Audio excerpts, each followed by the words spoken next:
Hello friends, फिर से स्वागत करते हैं आप सभी का आपके अपने यूट्यूब चैनल पर। तो फ्रेंड्स, आज आप लोग भी फिर से ईवीएस यानी कि पर्यावरण अध्ययन का एक नया सेट लेकर के आए हैं, जो कि सेट नंबर 5 है। और इसका समापन जो है 16 फरवरी 2014 को हुआ था। तो चलिए इससे रिलेटेड ईवीएस का 15 क्वेश्चन सॉल्व करते हैं। तो आप लोग 15 में खुद से कितना सॉल्व कर पाते हैं वो आप लोग लास्ट में कमेंट करके ज़रूर बताइएगा। तो चलिए बिना लेट किए हुए आज के क्लास को स्टार्ट करते हैं। तो चलिए दोस्तों, आज का ये पहला प्रश्न है, यहाँ से स्टार्ट होगा। उससे पहले दोस्तों, यदि आप लोग चैनल पर नए हैं तो प्लीज़ वीडियो को लाइक एंड चैनल को ज़रूर सब्सक्राइब कर लीजिएगा, क्योंकि इस पर सीटेट से रिलेटेड वीडियो आते रहता है। तो चलिए, आज का प्रथम प्रश्न है, निम्नलिखित में से सत्य कथन चुनिए। तो पहला ऑप्शन में है, हाथी गंदे पानी में खेलना पसंद करते हैं और क्योंकि इससे इसके शरीर को ठंडक मिलती है, जो कि बिल्कुल सही है। दूसरा, अधिकांश हाथी एक दिन में 10 घंटे आराम करता यानी कि सोना पसंद करता है। 10 घंटे नहीं, हाथी बस 2 से 4 घंटे ही सोना पसंद करते हैं। ये भी बिल्कुल गलत हो जाएगा। और तीसरा में है, 3 महीने के हाथी के बच्चे का भार जो है 200 किलोग्राम होता है, जो कि बिल्कुल ही सही है। यानी कि ए 1 और 3 सही है और बी गलत है। और चौथा ऑप्शन में है, अधिकांश बड़े हाथी एक दिन में लगभग 100 ग्राम पत्तियां और झाड़ियां खा सकते हैं। यानी कि ये भी सही है। यानी कि ऑप्शन नंबर दूसरा बिल्कुल गलत है। तो दूसरा यहाँ पर है और यहाँ पर ये दोनों गलत हो गए। यानी कि 1, 3 और 4, यानी कि ऑप्शन नंबर 3 जो है इसका बिल्कुल ही सही हो जाएगा। तो चलिएगा दोस्तों, उसके बाद बढ़ते हैं अगले प्रश्न की ओर। अगला प्रश्न है, मधुबनी चित्रकला के बारे में सही कथन को चुनिए। तो पहला ऑप्शन में है, इन चित्रों को बनाने में नील, हल्दी, फूल, पेड़ों के रंग आदि का इस्तेमाल किया जाता है। तो यहाँ पर बोल रहे हैं दोस्तों, फूल, पेड़ों के रंग, ये पेड़ों और का रंग इसमें जो इस्तेमाल नहीं किया जाता, ये बिल्कुल ही गलत लग रहा है। चलिए दूसरा ऑप्शन की ओर देखते हैं। दूसरा ऑप्शन है, इन चित्रों में इंसान, जानवर, पेड़, फूल, पक्षी, मछलियाँ आदि दिखाए जाते हैं, जो कि ये ऑप्शन 1 से अच्छा है। मतलब जानवर, पेड़ और पक्षी, मछलियाँ के जो है चित्र उसमें दिखाया जाता है। यानी कि इसका ऑप्शन नंबर 2 जो है बिल्कुल ही सही हो जाएगा। चलिए उसके बाद बढ़ते हैं अगला प्रश्न की ओर। अगला प्रश्न है, कोई पक्षी पेड़ की ऊंची डाल पर अपना घोंसला बनाता है, यह पक्षी कौन है? तो दोस्तों, पेड़ के सबसे ऊंची डाल पे जो घोंसला बनाता है वो कौवा बनाता है। तो इसका ऑप्शन नंबर 3 जो है बिल्कुल सही है। तो चलिए उसके बाद बढ़ते हैं अगली प्रश्न की ओर। और इससे पहले दोस्तों, यदि आप लोगों को चीज़ें अच्छी लग रही है और समझ में आ रही है तो प्लीज़ आप लोग वीडियो को लाइक एंड चैनल को ज़रूर सब्सक्राइब करिएगा।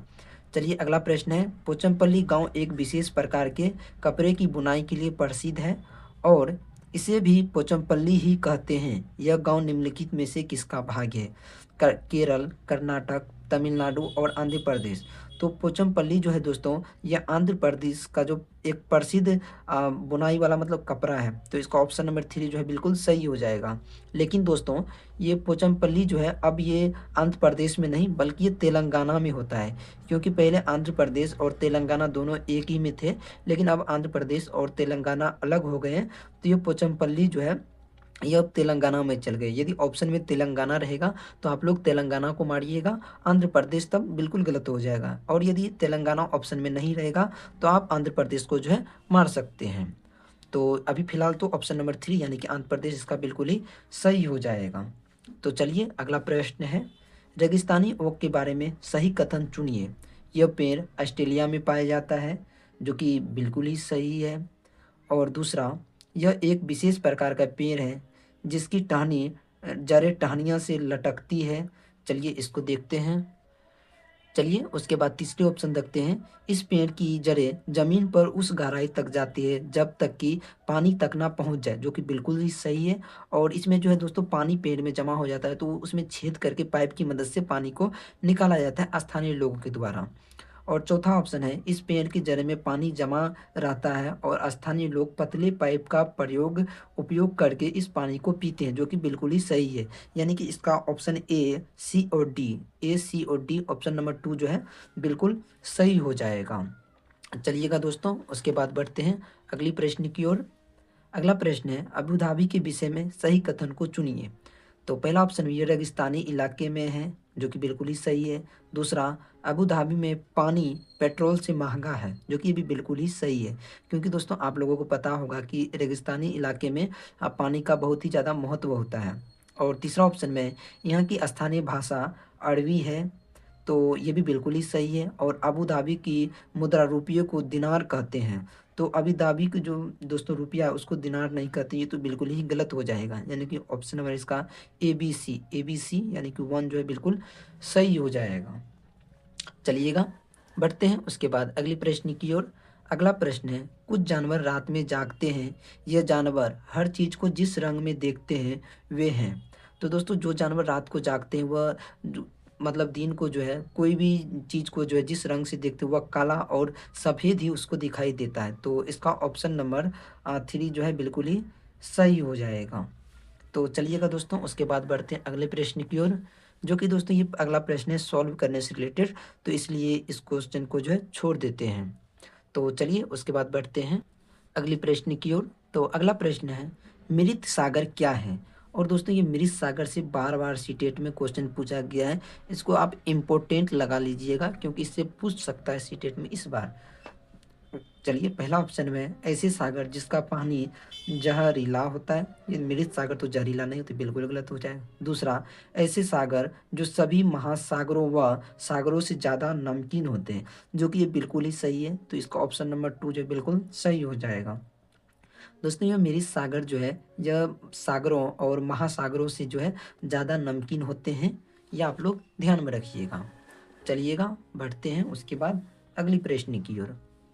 अगला प्रश्न है, कक्षा 3 के विद्यार्थियों को भोजन का पाठ पढ़ाते समय अंजलि भोजन संबंधित आदतों में सांस्कृतिक क्षेत्रीय विविधता पर ध्यान देना चाहती है। नीचे दिए गए अधिगम अवसरों में से किसके द्वारा विद्यार्थी को वांछित जानकारी दी जा सकती है? तो पहला ऑप्शन में है विभिन्न क्षेत्रों संस्कृति के भोजन को दर्शाने वाले चार्ट का उपयोग और उसका व्याख्या करना, तो ये तो मतलब उतना ज़्यादा इम्पोर्टेंट नहीं है, तो ये तो बिल्कुल गलत हो जाएगा। और दूसरा है विभिन्न क्षेत्रों संस्कृतियों के विद्यार्थियों से उसके घरों में खाए जाने वाले भोजन मांगकर प्रदर्शित करना और सहपाठियों में सूचनाओं को आदान प्रदान करना, तो इससे बेहतर जो है दोस्तों कोई ऑप्शन हो ही नहीं सकता है, इसका ऑप्शन नंबर 2 जो है बिल्कुल ही सही हो जाएगा। अगला ऑप्शन पढ़ने का भी ज़रूरत नहीं, यहाँ पर बोल रहा है व्याख्या करना, ये तो नेगेटिव हो जाएगा। और बाहरी भोजन से नहीं, यहाँ पर दूसरा ऑप्शन में अपने घर का भोजन की बात कर रहा है, तो ये सबसे अच्छा ऑप्शन हो जाएगा, ऑप्शन नंबर 2। चलिएगा दोस्तों बढ़ते हैं उसके बाद अगले प्रश्न की ओर। अगला प्रश्न है, कक्षा 5 के विद्यार्थियों को पर्यावरणीय चिंताओं के बारे में पढ़ाते समय प्रीति प्रदूषण पर अधिक बल देना चाहती है। वांछित उद्देश्यों को प्राप्त करने के लिए नीचे दिए गए क्रियाकलापों में से कौन सा सर्वाधिक उपयुक्त है प्रदूषण के मामले में? तो चलिए इसका बारी बारी से ऑप्शन देख लेते हैं। तो पहला ऑप्शन है विद्यार्थियों से विभिन्न प्रकार के प्रदूषण के चार्ट बनवाना। विद्यार्थियों से चार्ट बनवाना ये तो नहीं हो सकता है। दूसरा है विद्यार्थियों को शैक्षिक भ्रमण पर लेकर जाना, किसी प्रदूषित नदी को दिखाना। अब प्रदूषित नदी को दिखाएंगे तो ये तो उतना अच्छा तो नहीं लग रहा है।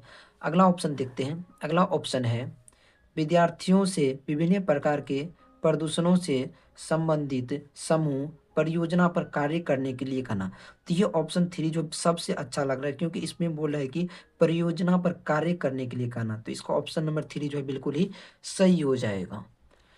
चलिएगा दोस्तों उसके बाद बढ़ते हैं अगले प्रश्न की ओर। अगला प्रश्न है, कक्षा 5 के ईवीएस विषय में नीचे दिए गए मूल्यांकन तकनीकों का उपयोग करती है। तो पहला ऑप्शन में है हस्तसिद्ध क्रियाकलापों का मूल्यांकन, गृह कार्य मूल्यांकन, परियोजना कार्य मूल्यांकन और मौखिक परीक्षा।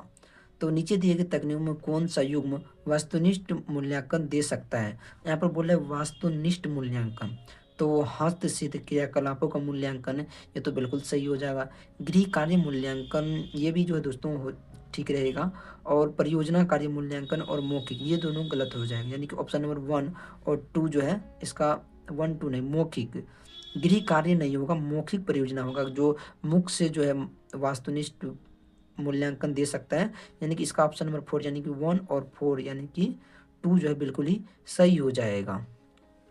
तो चलिएगा दोस्तों उसके बाद बढ़ते हैं अगले प्रश्न की ओर, जो कि अगला प्रश्न है ईवीएस में किसी अच्छे गृह कार्य को मुख्यतः किस पर केंद्रित होना चाहिए?